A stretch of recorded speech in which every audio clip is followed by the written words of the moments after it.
إن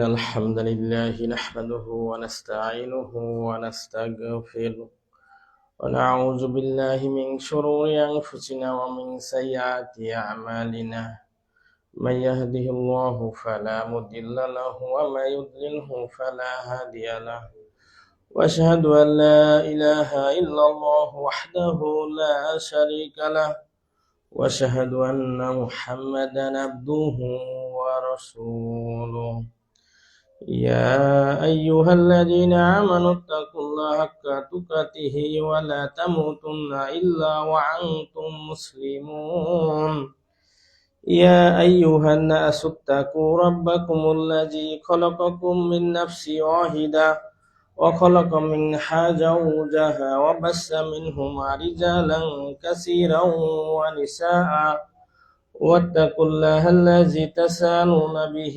والأرحام إن الله كان عليكم رقيبا يا أيها الذين آمنوا اتقوا الله وقولوا قولا سديدا يصلح لكم أعمالكم ويغفر لكم ذنوبكم ومن يطع الله رسوله فقد فاز فوزا عظيما أما بعد فإن خير الحديث كتاب الله وخير الهدي هدي محمد صلى الله عليه وسلم وشر الأمور محدثاتها وكل محدثة بدعة وكل بدعة ضلالة وكل ضلالة في النار فأعوذ بالله من الشيطان الرجيم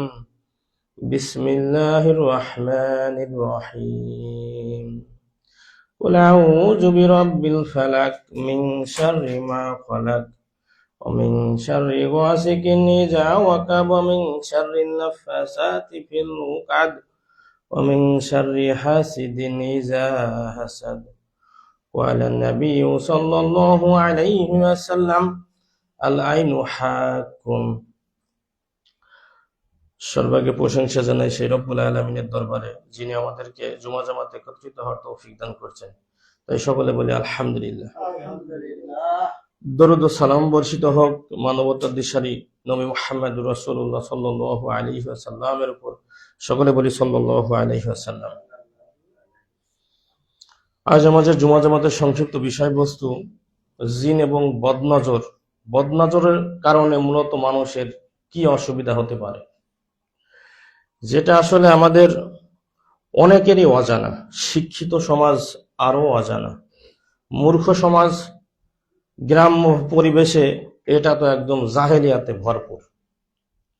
শিরক এবং কুফরিতে এমন ভাবে নিমজ্জিত হয়ে গিয়েছে, আসলে মনে হচ্ছে যে ইনাদের জানাই নেই যে এরকম ইমান এমন এক জিনিস, যে এ জিনিস এমন জিনিস ওই বিবাহ করার মতো। বিবাহ করেছে মানে স্ত্রীকে গালুক মারুক যাই করুক না কোনো, খাতির দিক বা না দিক, ভরণ পোষণ দিক বা না দিক, এই স্ত্রী মানে এই স্ত্রী। স্ত্রী মানে কিল ঘুষি খাবে, মারামারি করবে, ঝগড়াঝাটি করবে, তাও কোনো সমস্যা নেই, আর তালাক হবে না। ওই সেই জনমের মতো দিয়ে দিয়ে গিয়েছে ওর মা বাপ, এরকম অবস্থা হয়ে গিয়েছে। মূলত বিশেষ করে মানুষের ভিতরে এরকম কথা যে ইমান আনিস মানে ইমান আর কোনদিন মনে হয় যাবে না। ইমান ভঙ্গের প্রথম কারণ হচ্ছে শিরক করাই। শিরক করলে ইমান থাকে না। বাংলাদেশে এটা এখন সবচেয়ে বড় অনলাইন জগতে ফেস দ্য পিপল। এখানে ডিবেট হয়েছে যে তাবিজ ব্যবহার করা যাবে না, তাবিজ হচ্ছে শিরক, নয় তাবিজ হচ্ছে হারাম। তবুও মানুষ, মুফতি মুহাদ্দিস, বড় বড় ইমাম, বড় বড় খতিব দিদারসে লিখে যাচ্ছে এগুলো। কোরআন হাদিস আপনি কিভাবে মূল্যায়ন করতে পারলেন? যেটা আবার আর এক সমাজ আছে, সে বলে বা সেই শ্রেণী বলে এই কালো জাদু বলে কিছু নেই, জিন বলে কিছু নেই।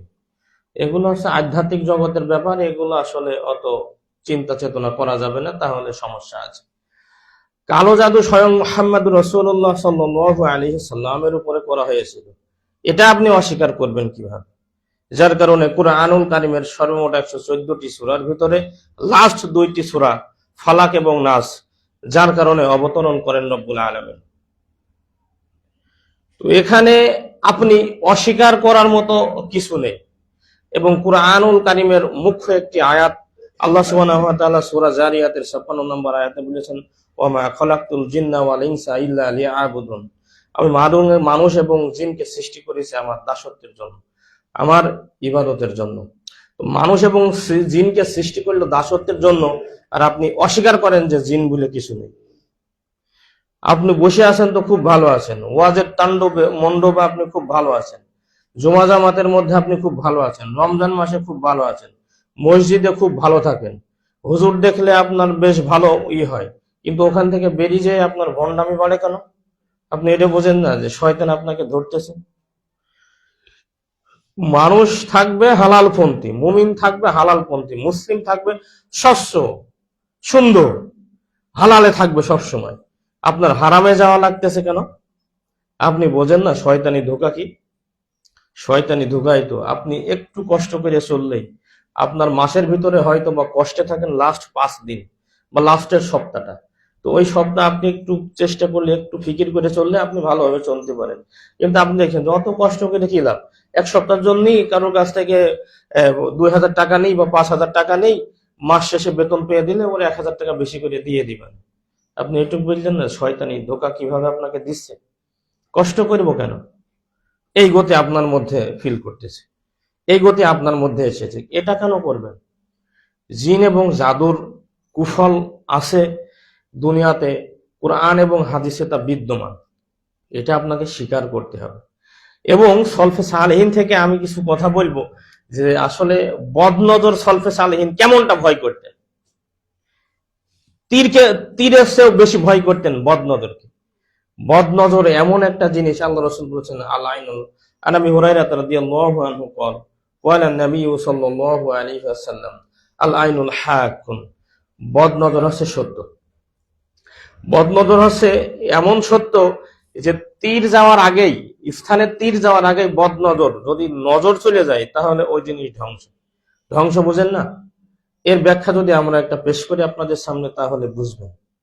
একটা ছেলে আপনি পড়াচ্ছেন, হিফজখানায় দিয়েছেন, আলেম পল্টে দিয়েছেন, জেনারেল শিক্ষিত করে দিয়েছেন, ওরে সর্বনাশ, ছেলে এত ভালো, ভালো, খুবই ভালো, খুব ভালো কথা শোনে, খুব ভালো লেখাপড়া, একদম স্কুলের ফার্স্ট বয়, মাদ্রাসার খুব ভালো, উস্তাদের কাছে খুব শোনান, হঠাৎ করে ছেলে বলছে যে যাবো না। ওই যে বদনজর কুফল আপনি দেখছেন, ওর উপরে বদনজর লেগেছে, যার কারণে মুখ দিয়ে বলছে, ভালো ছাত্র বলছে যে যাবো না। কেন? ও ওখানে খাইতে দেয় না, ওখানে পড়তে দেয় না, ওখানে কষ্ট, ওখানে ঘা হয়, ওখানে ফোড়া হয়, এই হরেক রকম অজুহাত বলতেছে। এইভাবে কেন বলতেছে? ওই যে ওই কারণে বলতেছে, কারণ লেগেছে কি? বদনজর। কিন্তু আপনি বুঝতেও পারছেন না। তাই তো সকাল এবং সন্ধ্যা আপনার এগুলো, আপনার সন্তানকে ফুক দিতে হবে। সকাল এবং সন্ধ্যা জিকির আজগারের মধ্য দিয়ে কাটাতে হবে, যার কারণে আপনি ভালো থাকতে পারবেন, যার মাধ্যম দিয়ে আপনি দুনিয়াতে সুস্থ থাকার বা পরিত্রাণ থাকার পথ। স্বয়ং রাসূলুল্লাহ সাল্লাল্লাহু আলাইহি ওয়াসাল্লামের আমল জানেন যে উনি দিনে রাতে ইস্তিগফার বেশি বেশি করতেন। একটি হাদিসে এসেছে 70 বার, একটি হাদিসে এসেছে 100 বার। তিনি 100 বারের মতো ইস্তিগফার, ক্ষমা ইস্তিগফার চাইতেন। কেন চাইতেন? যেন পাপ না থাকে। আল্লাহ রাসূল একটি হাদিসে বলেছেন কুল্লু বানি আদম খত্তা, প্রত্যেক আদম সন্তানই ভুল করে। এটা মানে ভুল আদম সন্তানের হতে পারে, কিন্তু ভুল তো রাখা যাবে না, ভুল থেকে সংশোধিত হয়ে যেতে হবে। তওবা ইস্তিগফার করলেন, আলহামদুলিল্লাহ, আপনি গুনাহ ঝরে গেল। এবং আল্লাহ রাসূল আরেকটি হাদিসে বলেছেন যে কারো যদি গুনাহের কাজ হয়ে যায়, সাথে সাথে সে যেন একটা নেকির কাজ খোঁজে। একটা নেকের কাজ যদি খোঁজে তাহলে গুনাহ এবং নেককে মিটিয়ে দেবে। সুবহানাল্লাহ। যদি সাথে সাথে আপনি একটি নেকির কাজ ধরতে পারেন তাহলে গুনাহকে মিটিয়ে দেবে নেকির কাজ দ্বারা। এরকম টেন্ডেন্সি, চিন্তা চেতনা আপনার মাথার মধ্যে রাখতে হবে। কিন্তু এরকম না রেখে আমরা অন্যভাবে এটাকে রিকভারি করার চেষ্টা করি, যার কারণে সমস্যা অতীব বেশি হয় আমাদের। যে বিষয়ে আপনাদের সামনে যদি আমি কোরআনিক দলিল পেশ করি তাহলে নিশ্চয় আসলে যাদের ভুল ভ্রান্তি আছে, যারা অস্বীকৃতি দেখায়, অস্বীকৃতি জানায়, নিশ্চয় তাদের আর এটি থাকবে না ইনশাআল্লাহ। আমাদের এইভাবে মৌখিক বক্তব্য সামনে গেছে এবং অনলাইনের মাধ্যমে যায়, তো আপনারা এই থেকে জানতে পারবেন, বুঝতে পারবেন যে আসলে কোরআন এবং হাদিসে বিষয়গুলো একদম একদম স্পষ্ট কাতর রয়েছে। তাই আপনার অস্বীকার করার কিছু নেই, এগুলো আপনাকে মানতে হবে। আর এইগুলোর পরিত্রাণের পদ্ধতিও আমরা আপনাদেরকে বলে দেবো ইনশাআল্লাহ। এগুলো যদি আপনি এভাবে চলতে পারেন ইনশাআল্লাহ এই সমস্যাগুলো আপনারা আর ধরবে না। সেই জন্যই আপনি কোরআন হাদিসে, যেহেতু আল্লাহ সুবহানাহু ওয়া তাআলা বলেছেন কোরআনুল কারীমের 17 নম্বর সূরা সূরা ইসরার 82 নম্বর আয়াতে, ওয়া নুনাজ্জিলু মিনাল কুরআনি মা হুয়া শিফা ওয়া রাহমাতুল লিল মুমিনিন ওয়া লা ইয়াজিদু যালিমিনা ইল্লা খাসারা। আল্লাহ সুবহানাহু ওয়া তাআলা বলেছেন যে এই কোরআনুল কারীম সমস্ত রোগের শেফা, আরোগ্য, এখানে আরোগ্য আছে, এখানে শেফা আছে। মানুষের সব ধরনের শেফা এখানে আছে। আপনার আন্তরিক সমস্যা সমাধান কোরআন হাদিসের কাছে আছে। আপনার শারীরিক সমস্যা কোরআন হাদিসের কাছে আসেন, ইনশাআল্লাহ শারীরিক সমস্যাও সমাধান হবে ইনশাআল্লাহ। আল্লাহ রাসূল একটি হাদিসে বলেছেন এই যে প্রত্যেক আদম সন্তানের শরীরে একটি গোস্তের টুকরা আছে, যদি থাকে এই গোস্তের টুকরা ভালো তাহলে পুরো শরীরটাই ভালো। আলহামদুলিল্লাহ, সুবহানাল্লাহ। এটাকে যদি আপনি ভালো করতে পারেন, এই একটি গোস্তের টুকরাকে যদি আপনি ভালো করতে পারেন, তাহলে শরীরটা হয়ে যাবে কি ভালো। ইবনে মাজাহ আরেকটি হাদিস শেষে আল্লাহ রাসূল বলছেন কেউ যদি তাকদীরকে বিশ্বাস করতে পারে তাহলে ব্যক্তি হয়ে যায় ধনী। তাকদীরে বিশ্বাস করে দেখবেন যে ব্যক্তি আসলে আপনি হয়ে যাবেন ধনী। আপনার কোনো টেনশন থাকবে না, দুনিয়া চলবে না, আজকে কিভাবে চলছেন কালকের আপনার ফিকির করা লাগবে না। আল্লাহ রাব্বুল আলামিনের উপরে ভরসা করবেন, রব্বুল আলামিন নিশ্চয়ই আপনার ব্যবস্থা করে দেবেন ইনশাআল্লাহ। রব্বুল আলামিন তো ব্যবস্থাকারী, রব্বুল আলামিন কদির, সর্বশক্তিমান। দুনিয়ার সবকিছুর উপরে রব্বুল আলামিনের কর্তৃত্ব। রব্বুল আলামিনের উপরে আপনি শুধু ভরসা করবেন, রব্বুল আলামিনকে শুধু আপনি ভয় করবেন, দেখবেন যে দুনিয়াটা ইজি হয়ে গেছে। কিন্তু আমরা রব্বুল আলামিনকে চিনতেও পারছি না, রব্বুল আলামিনকে যথাযথ ভয়ও করতে পারছি না। কোরআন হাদিস আমাদের হয়ে গিয়েছে ফোর্থ সাবজেক্টের মতো। কোরআন হাদিস আমার কি যার যা মন বলছে তাই করে যাচ্ছে।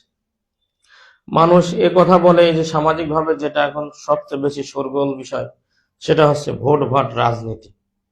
এটা নিয়ে মানুষের কঠিন শোরগোল, মানে বাবা ইসলামিক দল যে কোনো একটা করলেই হলো, দাম একদম দেবো যে কোনো একটা জিনিসে ছেড়ে।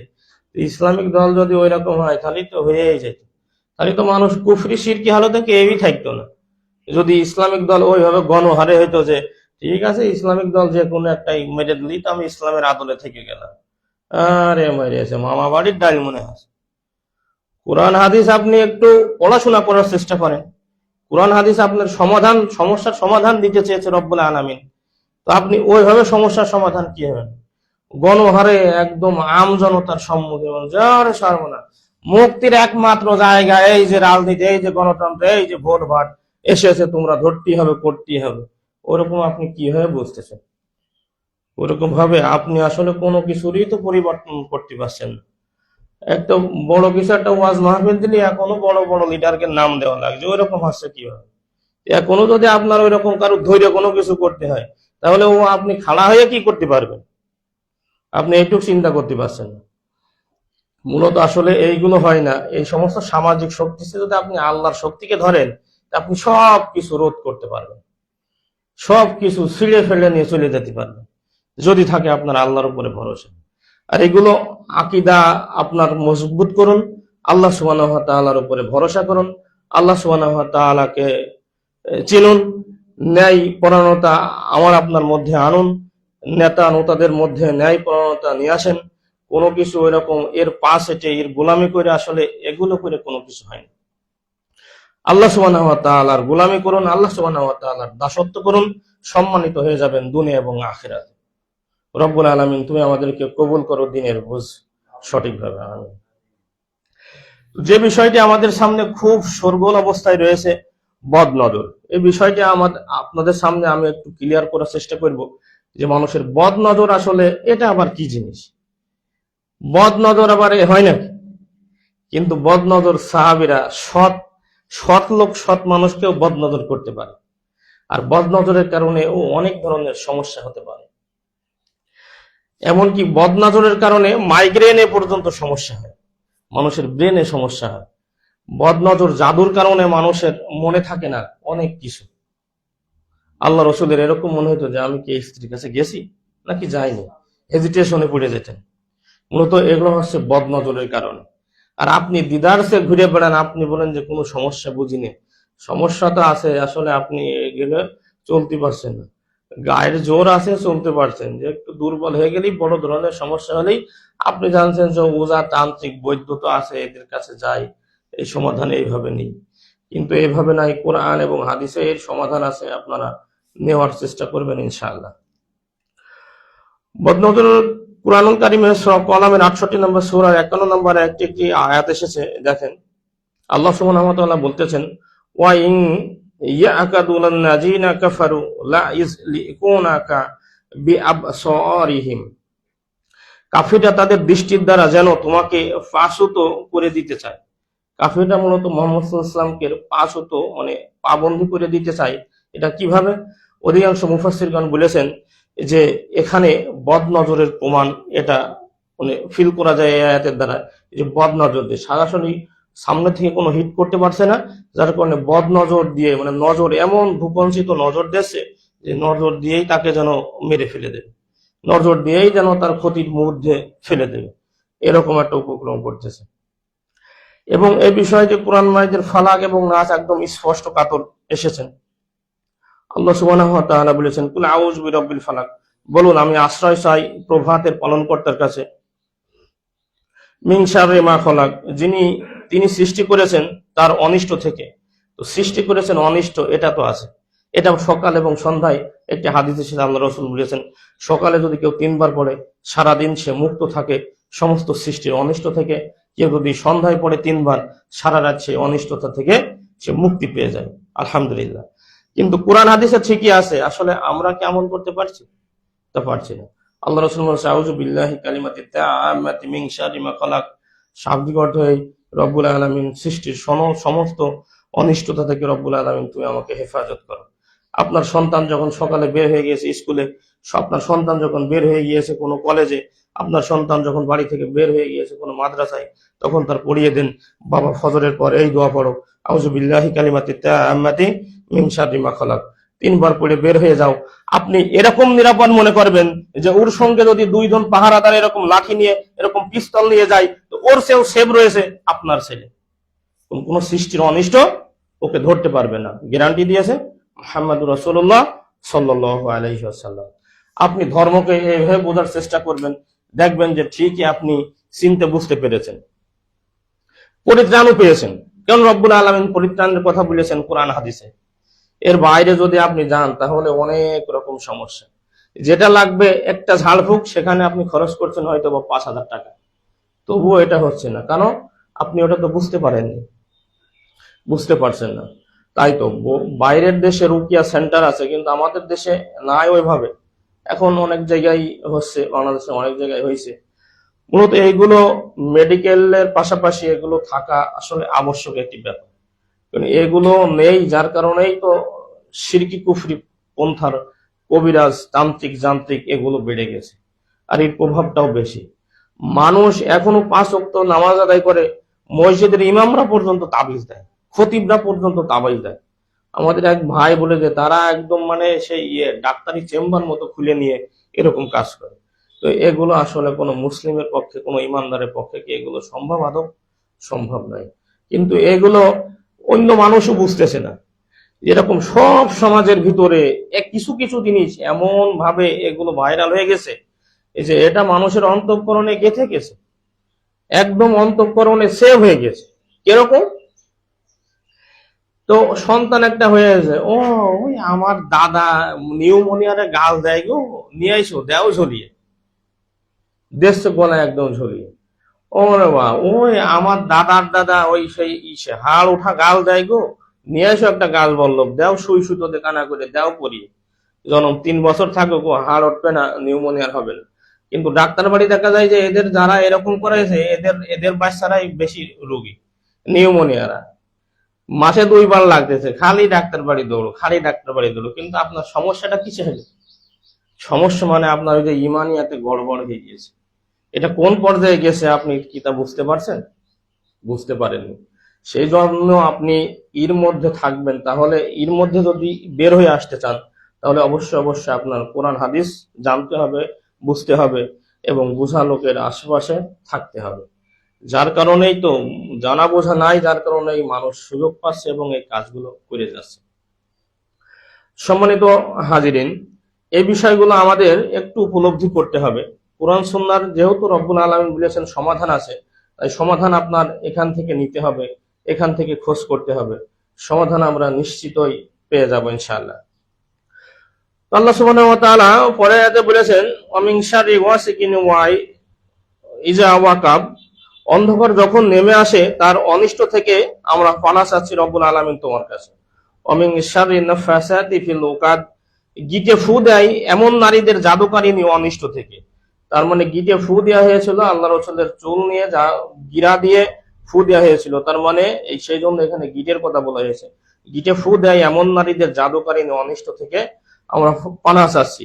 ওয়ামিন শাররি হাসিদিন ইজা হাসাদ, হিংসুক যখন হিংসা করে তার অনিষ্ট থেকে। হিংসা বোঝেন? হিংসার কারণে আপনার মধ্যে যে সমস্যা হতে পারে, আপনি এটা কি কখনো ফিল করেছেন? আপনি দেখছেন যে ও হিংসা করছে, ও আবার কি, ও হিংসা করে ও মরে মরুক, আমি তো হিংসা করছি না। কিন্তু হিংসা এমন জিনিস যে আপনার শরীরে জ্বালাপোড়া ধরিয়ে দিয়েছে। হিংসা এমন জিনিস যে আপনার সুন্দর একটা জিনিস ওটা শেষ হয়ে গিয়েছে। হিংসা এমন জিনিস, সাধারণ যে গতিতে আছেন ওই গতিতে আপনার আর থাকতে দিচ্ছে না হিংসার কারণে। হিংসার কারণে মানে একই সাথে দুইজন সন্তান যদি পরীক্ষা দেয়, আমার ছেলে আর আমার ভাইয়ের ছেলে, তো এসএসসি পরীক্ষায় ভাইয়ের ছেলেটা ভালো রেজাল্ট করেছে, আমার মনে আছে দেখো দিন আমার আহাম্মক কি করলো, পড়ছে পড়ালেখায় ভালো, প্রাইভেট পড়াচ্ছি বেশি, আর ও ভালো রেজাল্ট করলো আর এ করলো না, মানে শান্তি তৃপ্তি হতে পারলো না, শান্তি তৃপ্তি নিতে পারলো না। অসুবিধা ওই যে হিংসা। যাক আলহামদুলিল্লাহ হয়েছে, আমার ছেলেও তো পাশ করেছে, যাক দুই ভাই হয়ে পড়তে থাকে, এরকম তো বলার দরকার ছিল, কিন্তু এরকম না। হিংসা এভাবে হয়েছে। সমাজ থেকে একটা লোক ভালো হয়ে যাচ্ছে, একটা লোক ভালো হয়ে যাচ্ছে, আপনি দেখবেন যে দীর্ঘদিন আপনার ছেলে নামাজ পড়েনি, হঠাৎ করে কারোর নসিহত শুনে, কারোর ওয়াজ মাহফিল শুনে, কারোর আলোচনা শুনে বা কারোর বই পড়ে, কারোর লেখনী পড়ে সে নামাজ কালাম পড়া ধরতেছে, আল্লাহর ভয় ভীতি আনার চেষ্টা করতেছে। মানুষ এমন হিংসা আছে, ওরে বাইশ রে সর্বনাশ, এ একদম আজ হাজির হয়ে গেল নাকি, নাউজুবিল্লাহি মিন যালিক। আসলে ওই কথা কি আপনার ওইভাবে বলার দরকার ছিল? আপনি তো বাচ্চাদেরকে আরো উৎসাহিত প্রদান করবেন। একটা ছেলে ভুল করেছে, আপনি ওর ভুলটাকে যদি ভুল হিসাবে ধরেন, তাহলে ও তো আর ব্যাকই করতে পারবে না, সে তো আর কখনোই ব্যাক করতে পারবে না আপনি যদি তাকে সুযোগ না দেন। সেই জন্যই তো আল্লাহ সুবহানাহু ওয়া তাআলা বলেছেন লা তাকনাতু মির রাহমাতিল্লাহ, বান্দা তুমি নৈরাশ হইও না। আল্লাহ সুবহানাহু ওয়া তাআলা ভরসা জুগিয়েছেন মানুষকে। আল্লাহ সুবহানাহু ওয়া তাআলা বলেছেন যে তোমরা নৈরাশ হইও না। আর আমি আপনি দেখেন যে কত হতভাগা, একটা সন্তান পাপ করেছে, একটা সন্তান গুনাহ করেছে, একটা সন্তান ভুল করেছে, হয়তো মানুষ বলতে পারে যে ওরে সর্বনাশ, দেখো সারা জীবন অকাম কুকাম করে এখন তার অবস্থাটা দেখ, একদম হাজি সেজে ঘুরে বেড়াচ্ছে, একদম বড় মুসল্লি হয়েছে, এখন সামনের কাতারে থাকে, এখন আজান আগে আগে আজান দেয়, আগে আগে ইকামত দেয়, আজান দিলে আর বাড়ি ঘরে থাকে না, সাথে সাথে চলে আসছে। তো প্রত্যেকটা মানুষের গতি এরকমই তো হওয়ার কথা ছিল, ওর উপর আপনি কি হিংসা করবেন? আলহামদুলিল্লাহ সে তো আল্লাহ সুবহানাহু ওয়া তাআলার ভয়ভীতি নিয়ে আসতে পেরেছে, সে আল্লাহ সুবহানাহু ওয়া তাআলার অনুগ্রহ তালাশ করছে। এটাই তো প্রত্যেকটা মানুষের করার দরকার, কিন্তু এগুলো না করে আমরা অন্য কিছু করে যাচ্ছি। তাই হাদিসের সঙ্গ অনুবাদে বদ নজরের অন্তর্ভুক্ত এগুলো হয়। বদ নজর হয়, জিনের প্রভাব আছে এবং কালো জাদুর প্রভাব আছে। এগুলো আপনি মিশামিশি মনে করবেন না, মিথ্যা মনে করবেন না, এগুলো আছে সত্য। এগুলো থেকে পরিত্রাণের কি পথ, আপনি এগুলো একটু জানার চেষ্টা করবেন এবং সকাল সন্ধ্যা যে জিকির আজগার গুলো আছে এগুলো করবেন, অনেক শেফা আছে। রাসূলুল্লাহ সাল্লাল্লাহু আলাইহি ওয়াসাল্লাম শোয়ার আগে এ ধরনের আমল করেছেন, এগুলোতে আপনি মনে করেন যে এর কার্যকারিতা নেই? কার্যকারিতা আছে, 100% কার্যকারিতা আছে। শোয়ার আগে আপনি আয়াতুল কুরসি পড়ুন, শোয়ার আগে আপনি সূরা বাকারা শেষ 2 আয়াত পড়ুন, শোয়ার আগে আপনি ইখলাস ফালাক নাস দিয়ে 3 বার শরীরকে ঝাড়ফুঁক করুন। দেখেন তো আপনার ফজর মিস যায় কিনা, দেখেন তো আপনার কিভাবে আপনি সকালে আপনি লেপের ভিতরে থাকেন, কিভাবে আপনি কম্বলের ভিতরে থাকেন। ঠিকই আপনি সুন্দর নিয়ত করে অজু করে শুয়ে, ডাইন কাত হয়ে শুয়ে, শোয়ার দোয়া পড়ে আপনি যদি শোন এবং এগুলো যদি আপনি আমলে নিয়ে আসেন, তো দেখবেন নিয়মিত অভ্যাসী হিসাবে আপনি এগুলো থাকবেন। আর এগুলোর বাইরে যদি থাকেন, তো যুবক কি করবে? যুবক মোবাইল দেখতে দেখতে শুবে, মোবাইল ছবি দেখতে দেখতে শুবে, নগ্ন নারীর ছবি দেখতে দেখতে শুবে, মহিলা নাটক এবং সিরিয়াল দেখতে দেখতে শুবে, এরকম ভাবে শুয়ে, তাহলে ও কিভাবে উঠবে? আর মানুষের কাছে বলছে ফজর উঠতে পারিনি গো, ও সমস্যা, বিভিন্ন রকম সমস্যা, বিভিন্ন রকম কল দেখেছে। কিন্তু আপনি তো এই যে সুন্নাহর অধীনে নাই, যখন সুন্নাহর বাইরে থাকবে তো পরিত্রাণটা কিভাবে হবে? পরিত্রাণ তো একমাত্র আছে কোরআন এবং সুন্নাহয়। তাই আপনি কোরআন সুন্নাহর আদলে এসে আপনার এই কাজগুলো করতে হবে। আল্লাহ সুবহানাহু ওয়া তাআলা এবং পরের সূরাটিতে সূরা নাসে ওই একই ব্যাপারেই আলোচনা করেছেন। এই বিষয়গুলো আপনি একটু জানা বোঝার চেষ্টা করবেন, নিশ্চয় পরিত্রাণ হবে ইনশাআল্লাহ। বদনজরের আলোচনায় ব্যবহৃত সূরা ইউসুফ 12 নম্বর সূরা 67 নম্বর আয়াতে আরেকটি বিষয় উল্লেখ হয়ে গিয়েছে। আল্লাহ সুবহানাহু ওয়া তাআলা বলেন যে ওয়া ক্বালা ইয়া বানিয়া লা তাদখুলুল মিন বামিন ওয়াহিদ। আল্লাহ সুবহানাহু ওয়া তাআলা বলছেন, ইয়াকুব আলাইহিস সালাম বললেন, হে আমার ছেলেরা, তোমরা এক দরজা দিয়ে প্রবেশ করো না। মানে সবাইকে এক দরজা দিয়ে প্রবেশ করতে নিষেধ করেছিলেন। কারণ মুফাসসিরিন ইকরাম বলেছেন এখানে বদনজর এড়ানোর জন্য তাদেরকে ছড়িয়ে ছিটিয়ে প্রবেশ করতে বলা হয়েছিল। একবারে যদি আসতো তাহলে বদনজরের কারণে সমস্যা হতে পারত। তাই তিনি বলেছিলেন তোমরা বিভিন্ন রকম দরজা দিয়ে প্রবেশ করবে, যার কারণে এই বদনজরটা যেন না লাগে। তো এই বিষয়গুলো আপনারা একটু বোঝার চেষ্টা করবেন যে বদনজরে অনেক কিছু হয়ে যায়, বদনজরের কারণে অনেক সমস্যা হয়। যেরকম রাসূলুল্লাহ মুসলিম শরীফে একটি হাদিসে বলেছেন, আন আবি হুরায়রা রাদিয়াল্লাহু আনহু ক্বালা নবী সাল্লাল্লাহু আলাইহি ওয়াসাল্লাম আল আইনু হাকুন, বদনজর সত্য। তো আল্লাহ রাসূল সাল্লাল্লাহু আলাইহি ওয়াসাল্লাম বলেছেন বদনজর সত্য, আপনি অস্বীকার করেন কিভাবে? আপনি হয়তো বা এরকম আপনি জানেই না যে বদনজরে এরকম হয়ে যায়। সেজন্য আপনি এই বিষয়গুলো আপনাকে জানতে হবে, তাহলে আপনি এগুলো এড়িয়ে চলতে পারবেন। বদনজর মানুষকে কবরে এবং উটকে হাড়িতে পাঠিয়ে দেয়, আল্লাহ রাসূলের একটি হাদিস রয়েছে। আন জাবির ইবনে আব্দুল্লাহ রাদিয়াল্লাহু আনহু ক্বালা নবী সাল্লাল্লাহু আলাইহি ওয়াসাল্লাম আল আইনি তাদখুলুল রাজুলান কবর ওয়া তুদখিলুল জামাল আল কিদ্র। হাদিসের মান হাসান। আল্লাহ রাসূল বলেছেন বদনজর মানুষকে কবরে নিয়ে যেতে পারে। মানে বদনজর এরকম জিনিস একজন সুস্থ মানুষকে কবরে ফেলে দিতে পারে। কত বড় জঘন্য একটা জিনিস দেখেন বদনজর। এরকম অবস্থা, একদম সুস্থ মানুষ, সুন্দর মানুষ, পরিপূর্ণ একজন মানুষ, হুষ্টপুষ্ট, শারীরিক ভাবে ভালো, কিন্তু এই বদনজরের কারণে আল্লাহ রাসূল বলছে ব্যক্তি কবরে ঢুকে যেতে পারে। এবং উটকে হাড়িতে পাঠায়, মানে উট, সুস্থ দেহের একটি উট এরকম অবস্থা হয়ে যাবে, জবই ছাড়া আর কোনো গতি নাই। বদনজর এই ধরনের ইফেক্ট করেছে, ওটা ধ্বংস হয়ে গিয়েছে। এই কারণে আপনারা বদনজর যেহেতু লাগে তো এর কাটার উপায়ও আছে, এগুলো আপনি কোরআন এবং হাদিসের মাধ্যমে জানা বোঝার চেষ্টা করবেন। বিশেষ করে এগুলো আহলে হাদিসদের যারা বক্তা আছে ইনারা দেখবেন যে এগুলো নিয়মিতই এগুলো আলোচনা করে। এবং আমাদের মুয়াজ্জিন সাহেবের কাছে যে পত্রিকাগুলো আছে, মাসিক আল ইখলাসে মসজিদ নববীর একজন ইমাম, তিনি নিয়মিত এই বিষয়ের উপরে জুমার খুতবা দিয়েছেন। এদেশে একজন লেখক বাংলাতে লিখে আমাদের পত্রিকাতে দিয়েছেন। আপনারা এগুলোও যদি ভালোভাবে পড়েন তো অনেক উপকৃত হতে পারেন, যে কি কি কারণে কালো জাদু হয়, কি কি কারণে বদনজর হয়, আর এগুলো এড়াতে হয় কিভাবে, এগুলো কিভাবে কেটে যেতে হয়। এগুলো আপনি একটু পড়ালেখা করবেন, একটু কোরআন হাদিসের আদলে থাকবেন। কোরআন হাদিসে সমাধান আছে, যেহেতু রব্বুল আলামিন বলেছেন ওয়ানুনাজ্জিলু মিনাল কুরআনি মা হুয়া শিফা। আল্লাহ সুবহানাহু ওয়া তাআলা এই কোরআনে শেফা রেখেছেন, আরোগ্য রেখেছেন। বদনজরকারীদেরকে গোসল করিয়ে পানি আক্রান্তের উপরে ফেলতে বলা হয়েছে, আল্লাহ রাসূল এই বিষয়টিকে ফেলতে বলেছেন। সাহাল ইবনে হুনাইফ রাদিয়াল্লাহু আনহু ক্বালা নবী সাল্লাল্লাহু আলাইহি ওয়াসাল্লাম, আল্লাহ রাসূল সাহাল ইবনে হুনাইফ রাদিয়াল্লাহু আনহু বলেন, আমরা রাসূল সাল্লাল্লাহু আলাইহি ওয়াসাল্লাম আন ইফগাসাল্লাহু, রাসূল সাল্লাল্লাহু আলাইহি ওয়াসাল্লাম বদনজর দাতা ব্যক্তিকে গোসল করতে আদেশ করলেন এবং সেই পানি আক্রান্ত ব্যক্তির উপরে ঢালা হলো। একজন সাহাবী পাশ দিয়ে যাচ্ছিলেন, তার বক্ষকে আগলা করে আরেকজন সাহাবী গোসল করছিলেন। গোসল করা অবস্থায় তো উনি ওই বক্ষর উপরে নজর গেছে, বদন গেছে, উল্টে পড়ে গেছে। ঘটনা এবং আল্লাহ রাসূলের সামনে পেশ করা হলে তখন বলছে যে এর উপর কেউ কি বদনজর করেছে? তো দেখেন, ভালো মানুষের উপরে, এটার উপরে আবার সলফে সালেহিনের বুঝ আছে এই হাদিসের উপরে। ওটা আমরা বলবো ইনশাআল্লাহ, চেষ্টা করবো। তো আল্লাহ রসুল যখন বলছে যে এর উপরে কেউ কি বদনজর করেছে, তা বলছে যে আল্লাহ রসুল আমি তার এই বাহুটাকে দেখে আমাকে খুব সুন্দর মনে হয়েছে, তাই আমি বলেছিলাম যে বাহুটা কত সুন্দর। বলছে তাহলে তুমি অজু করো, অজু করে ওরে গোসল করে দাও, ওর গায়ে ঢেলে দাও, তারপরে ওই বদনজরটা কেটে যায়, মানে উনি সুস্থ অবস্থাতে ফিরে যান আলহামদুলিল্লাহ। তো এই বিষয়গুলো আসলে আমার আপনার ওই যে বললাম যে বিষয়টি জানা নেই, মানে অনেকের এরকম অজানা আছে, এরকম শিক্ষিত সমাজের মতো, মানে বর্তমান সায়েন্সের মতো এরকম যে জিনই অস্বীকার করে, জিন বলে কোনো কিছু নেই, জিনের রোগাক্রান্ত মানুষ হতে পারে না। যেমন এটা যখন একদম অফসাইড রেখে দিয়েছে, সেই জন্যই তো কাফের মুশরিকের হার বেড়ে গিয়েছে, তাবিজ কবজের হার বেড়ে গিয়েছে।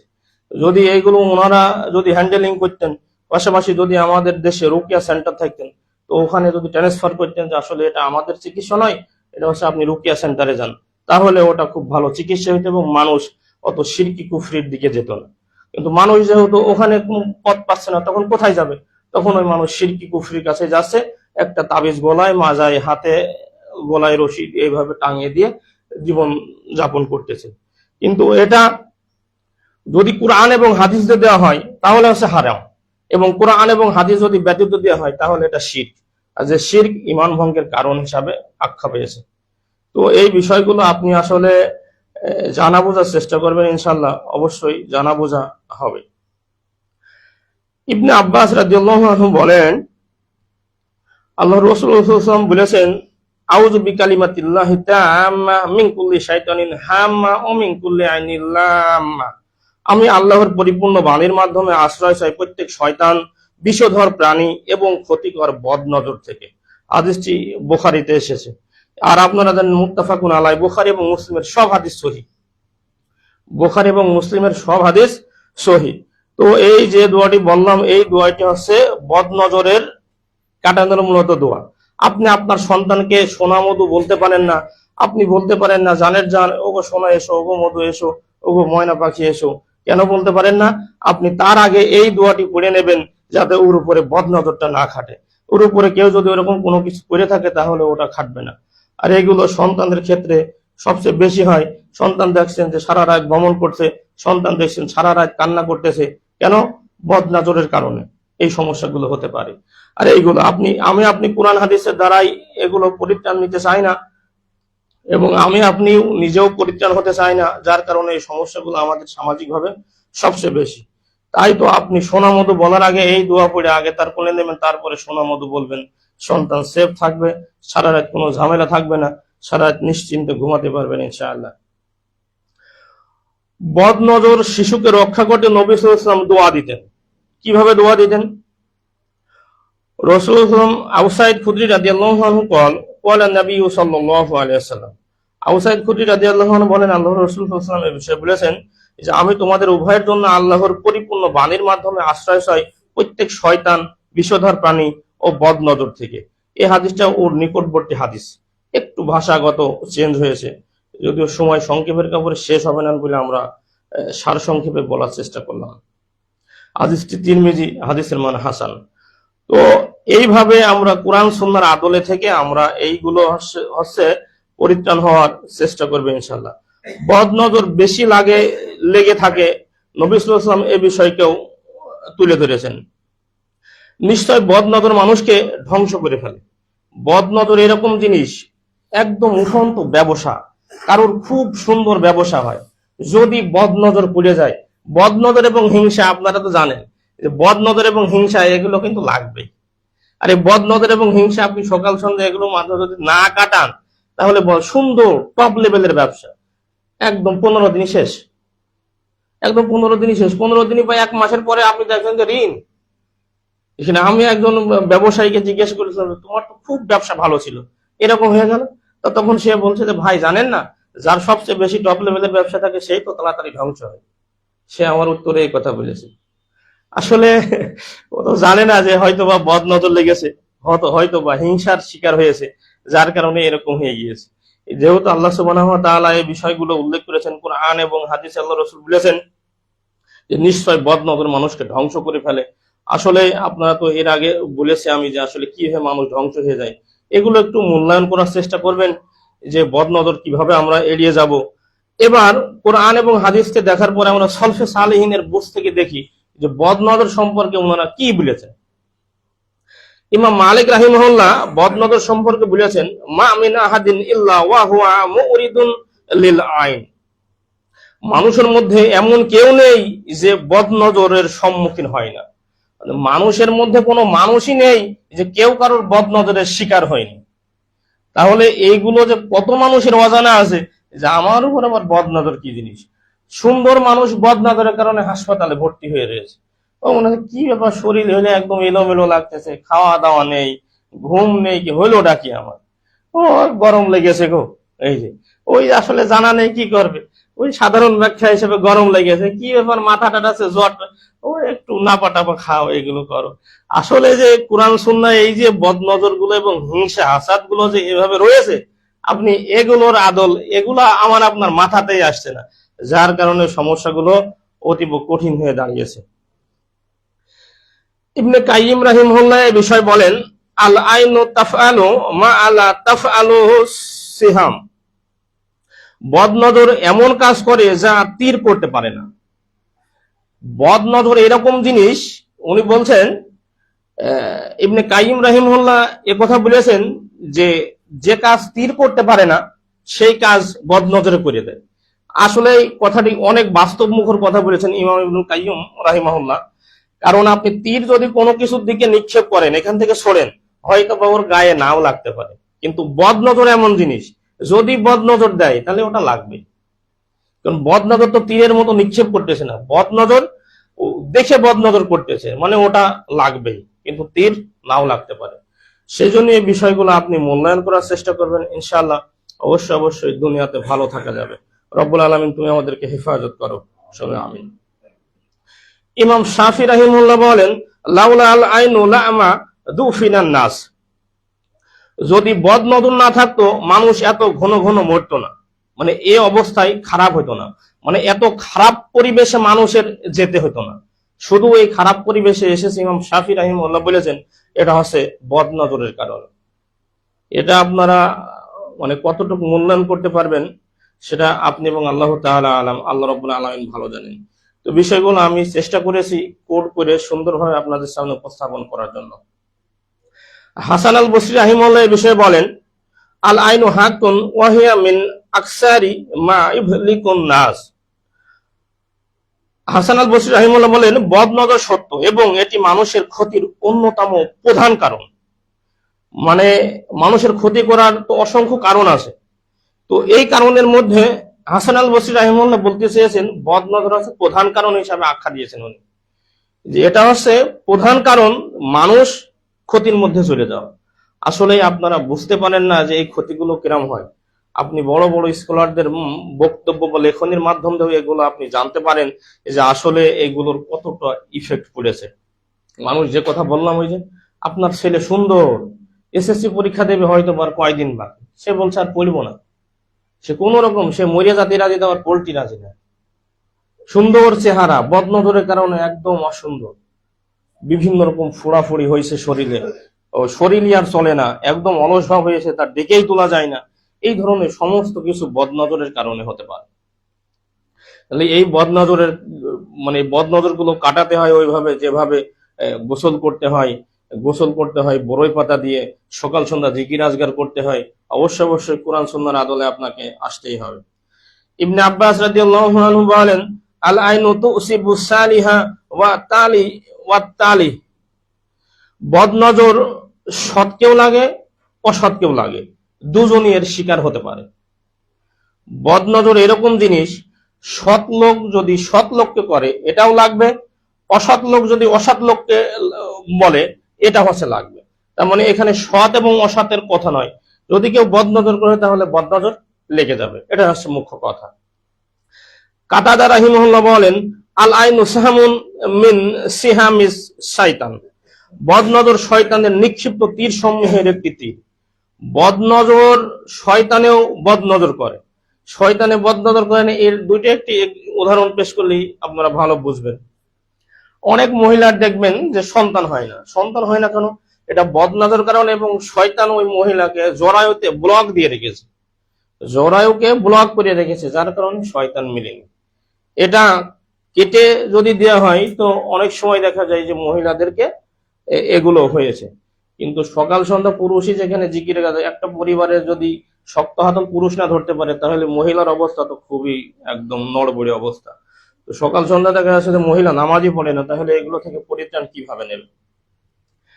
মুহাম্মদ ইবনে সিরিন রাহিমাহুল্লাহ ইনি এই শতাব্দীতে সবচেয়ে স্বপ্নের ব্যাখ্যা ভালো করতে পারতেন। স্বপ্নের ব্যাখ্যাকারী হিসাবে ইনার অনেক খ্যাতি ছিলেন, যিনি স্বপ্নের অনেক ভালো ব্যাখ্যা করতে পারতেন। ইনি এই বিষয় সম্পর্কে বলেছেন, কানু আইতা ওয়া আক্কা উনাল আইন কামা ইয়াত্তা ওয়া আক্কা উস সিহাম। সলফে সালেহিনদের বদনজরকে এড়িয়ে চলতেন যেমন তীরকে এড়িয়ে চলতেন। সলফে সালেহিন এরকম সতর্ক ছিল যে বদনজরে যেন ব্যক্তি না পড়ে। বদনজরকে এরকম ভয় করতেন যে কেউ মনে হয় আমার দিকে তীর ধরে আছে, তো তীরকে যেমন হয় ভয় করা উচিত, সেভাবে সলফে সালেহিন ভয় করতেন যেন এটা আমার গায়ে না লাগে। ইবনে উথাইমিন রাহিমাহুল্লাহ এ বিষয়ে উল্লেখ করেছেন, আল আইনু আসাদ্দু মিনাস সিহরি ফি বাদিল আহয়ান। অনেক সময় বদনজর জাদুর থেকেও বেশি ক্ষতিকর হয়। একজন জাদু করে মানুষকে মেরে ফেলা যায়, জাদু করে মানুষকে পাগল বানানো যায়, জাদু করে মানুষের মস্তিষ্ক বিকৃতি করা যায়, জাদু করে এই ধরনের জাদু করে বিচ্ছেদ তৈরি করা যায়, একটা ছেলে একটা পরিবারের উপরে বিচ্ছেদ তৈরি করা যায়, একটা স্বামী একটা স্ত্রীর মধ্যে বিচ্ছেদ তৈরি করা যায় জাদুর মাধ্যমে। এই ইবনে উথাইমিন রাহিমাহুল্লাহ বলেন, শেখ সলেহ আল উসাইমিন যে নামে খ্যাতি পেয়েছে, আসলে এটা এখানে ভালো নাম আসছে, হয়তো বা আপনারা মনে করবেন যে কি বলতেছে। শেখ সলেহ আল উসাইমিন রাহিমাহুল্লাহ এই বিষয়কে উল্লেখ করে বলেছেন, অনেক সময় বদনজর জাদুর থেকেও বেশি ক্ষতিকর হয়। তো সর্বমিলে জিন, জাদু এবং বদনজরের যে কুফল, এগুলো আপনি কোরআন সুন্নাহর আদলে এসে এগুলো পরিত্রাণ নেওয়ার চেষ্টা করবেন ইনশাআল্লাহ। রব্বুল আলামিন তুমি আমাদেরকে হেফাজত করো। রব্বুল আলামিন তুমি আমাদের পরিবারস্থ লোকজনকে হেফাজত করো। রব্বুল আলামিন তুমি আমাদের সন্তান সন্ততিকে হেফাজত করো। রব্বুল আলামিন যারা আমাদের মধ্য থেকে পিতামাতা কবরে চলে গেছে, রব্বুল আলামিন তুমি তাদের উপর রহম করো। ওয়া আকুলু কওলি হাযা আস্তাগফিরুল্লাহি ওয়া সাইরিল মুসলিমিন। আল্লাহুম্মা সাল্লি আলাইহি আল্লাহুম্মা বারিক আলাইহি। আচ্ছা, ছেলে মেয়েদের গিয়েছে তোর কিছু মিষ্টি বাকি আছে, হাদিয়া আচ্ছা আচ্ছা আচ্ছা, হাদিয়াটা নিয়ে বারাকাল্লাহু ফিকুম।